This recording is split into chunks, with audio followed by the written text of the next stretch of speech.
আজকের ভিডিওটা তুমি থাম্বনেল দেখে বুঝতেই পেরেছো যে রিলেশনশিপ অ্যাডভাইস নিয়ে ভিডিওটা অনেকটা ইম্পর্টেন্ট। অনেকে এই প্রবলেমের মধ্যে রয়েছে বা কনফিউশনের মধ্যে রয়েছে যে কি করলে হয়। এই যে এক্স যদি পুনরায় রিলেশনে ফিরে আসতে চায় তাহলে তুমি কি করবে? হ্যাঁ, একসময় তোমরা দুজনে একটা ভালো সম্পর্কের মধ্যে ছিলে, হয়তো কোনো এক কারণে সম্পর্কটা ছিন্ন বিচ্ছিন্ন হয়ে গেছে। আজ হয়তো এক্স হয়তো কিছু সময়ের জন্য অন্য কোথায় কি করেছে না করেছে সেটা তুমি হয়তো জানো বা না জানো, সেটা ইম্পর্টেন্ট নয়। আজকে এস যখন আবার তোমার সঙ্গে রিলেশনে আসতে চাইছে, এই মুহূর্তে তুমি কি করবে? হ্যাঁ, আর কি করা উচিত, এর উপরে কিন্তু তোমার অনেক ফিউচার ডিপেন্ড করে। তুমি হয়তো এই জিনিসটা কিছু মনে করছো না, কারণ এটা খুবই লাইফের পক্ষে ইম্পর্টেন্ট। আমি যদি তোমাকে এই ভিডিও এই প্রসঙ্গে একটা প্রশ্ন করি যে তোমার এক্স তোমাকে কেন ছেড়ে দিয়েছিল, আজ সে যে তোমার গার্লফ্রেন্ড ছিল সে আজকে এক্স কেন হলো?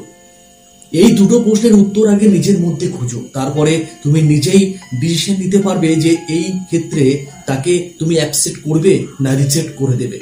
কারণ আমি যদি বলি পার্সোনাল ভাবে, যদি আমাকে তুমি বলতে বলো যে আমি এই ক্ষেত্রে কি তুমি করবে, আমি বলবো তাহলে এক কথায় বলবো রিজেক্ট করে দাও। কথায় বলে এক্স কে পুনরায় তার লাইফে আনতে নেই, কারণ ও যে কারণে তোমাকে ছেড়েছে সেটা অবশ্যই তুমি জানো। তবুও তাকে হয়তো তুমি খুব ভালোবাসো, মন থেকে হয়তো চাইছো যে ও যেন ফিরে আসে। এই যে ভাবটা, এই যে মিসিং ভাবটা বা এই যে দুর্বলতা, এই জিনিসটা তখন কাজ করলে হবে না। কারণ একসময় সে যে কারণে তোমাকে ছেড়েছে, আজ হয়তো সেই কারণটা থেকে তুমি অনেক যুদ্ধ করে ভালো একটা জায়গায় পৌঁছে গেছো, যার জন্য আজ পুনরায় তোমার কাছে সে ফিরে আসতে চাইছে। আবার এমনও হতে পারে তোমার থেকে বেটার কাউকে হয়তো সে পেয়েছিল উপরে উপরে দেখতে, যে হ্যাঁ এর থেকে বেটারও, তার জন্য তোমার সঙ্গে ব্রেকআপ করে তার লাইনে চলে গেছে। আসলে সেও আদৌ ভালো নয়, সেখান থেকে ধাক্কা খেয়ে তুমি যে বেস্ট মনের দিক থেকে, অন্য যে দিকগুলো দেখে ও গিয়েছিল সেটার থেকে বেস্ট তুমি একটা মানুষ হিসাবে বেস্ট।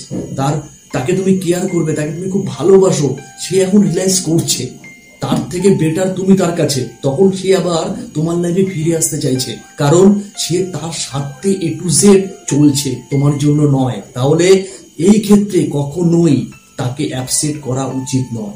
আজ সে তুমি কথা অ্যাকসেপ্ট করে নিলে, দুদিন আগে যে কারণে ও তোমাকে ছেড়ে দিয়েছে, নেক্সট কিছুদিন পরে যদি একটু বেটার কাউকে পায়, তাহলে তোমাকে যে ছেড়ে চলে যাবে না, সে পুনরায় আবার দ্বিতীয়বার যে এক্স তোমার হবে না, তার গ্যারান্টি কি তুমি দিতে পারবে? তার থেকে বস, যেটা চলে গেছে তাকে যেতে দাও, হাসি মুখে যেতে দাও, হাসি মুখে রিজেক্ট করে দাও, যে আমার থেকে বেটার যখন তুই খুঁজেই গেছিস, বেটার নিয়ে থাক, আমি সিঙ্গেল আছি, বেস্ট আছি, জাস্ট বলে দাও। এখানে নার্ভাস জিনিসটা কাজ করো না। তুমি যত দুর্বল হবে, সেই দুর্বলের সুযোগ কিন্তু সে নেবে। তো নিজের ফিউচার সম্পূর্ণ নিজেকেই তৈরি করতে হবে, সামনের দিকে এগিয়ে যাও। পার্সোনালি বলছি, যেটা যায় তার থেকে বেটার কিছু সামনে ওয়েট করে, এটা প্রমাণিত। সবাই এই ব্যাপারে প্রমাণিত হয়েছে, তুমিও হবে। সামনে বেটার কিছু ওয়েট করছে, তখন মনে করবে যা, যেটা গেছে ভালোই গেছে, যেটা পেয়েছি সত্যি খুব ভালো পেয়েছি। এই আশাটা করার জন্য আজকে তোমাকে ওকে দূরে সরে দিতেই হবে। একটাই কথা, যে গেছে সে যে ফিরে আসছে তার মতলব কখনোই ভালো হতে পারে না। দ্বিতীয়বার যে তোমার চোখের জল ফেলবে না, তার গ্যারান্টি কিন্তু তুমি লিখিত পরিত ভাবেও তুমি দিতে পারবে না। ভালোভাবে বলছি, ছেড়ে দাও, সামনের দিকে এগিয়ে চলো। এখন গার্লফ্রেন্ডের দিকে ফোকাস না করে তুমি তোমার ফিউচারের দিকে ফোকাস করো। ফিউচার তোমার যত ব্রাইট হবে, গার্লফ্রেন্ড তত আরো ভালো ভালো তোমার সামনে ওয়েট করবে। চলো, ভালো থেকো। ভিডিওটা শর্টের মধ্যে দিয়ে কি বুঝাতে চেয়েছি আশা করি বুঝতে পেরেছো। আর তুমি যদি আমার চ্যানেলে প্রথম হয়ে থাকো, অবশ্যই চ্যানেলটা সাবস্ক্রাইব করো। তোমাদের সাবস্ক্রাইব, কমেন্ট এবং লাইক আমাকে ভিডিও করতে আরো বিশাল উৎসাহ হয়, বিশ্বাস করো।